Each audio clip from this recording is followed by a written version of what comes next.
Hello kids, it's R.A.K., the author of Walter the Whale Shark that was illustrated by a third grade class not long ago. And this is the story of a whale who's very confused. Or is he a whale? That's the problem. Walter was very confused. Was he a whale or a shark? He never could remember. He was big as a whale, but not the same color. All the whales he knew were blue or gray or black and white. Walter had polka dots. So maybe I'm not a whale, he thought. So who am I then? Maybe I'm a shark. He had lots of teeth, but they were tiny. The other sharks laughed at his tiny teeth and his polka dots, and they called him a wimp. How can you rip and tear and slash and gash with such tiny teeth, they sneered.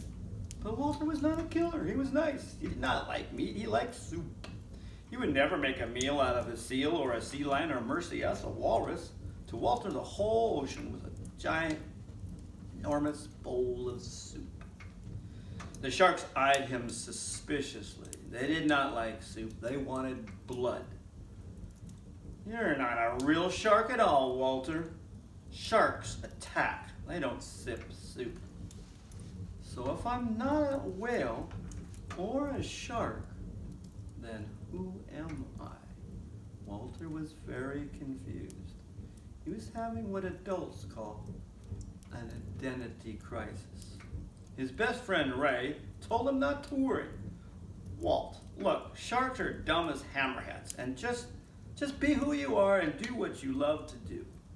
Whatever he was or he wasn't, Walter knew what he loved to do. He loved to swim slowly about the warm waters, jaws wide, wide open, slurping up salty plankton soup.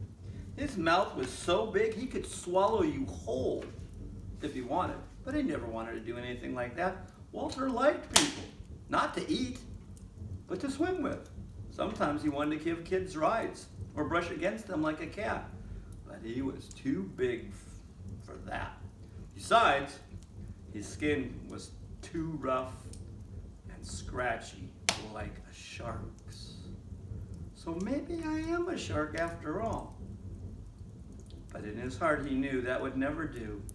It just wasn't him. He was just Walter, a real big guy with tiny teeth who loved to sip soup.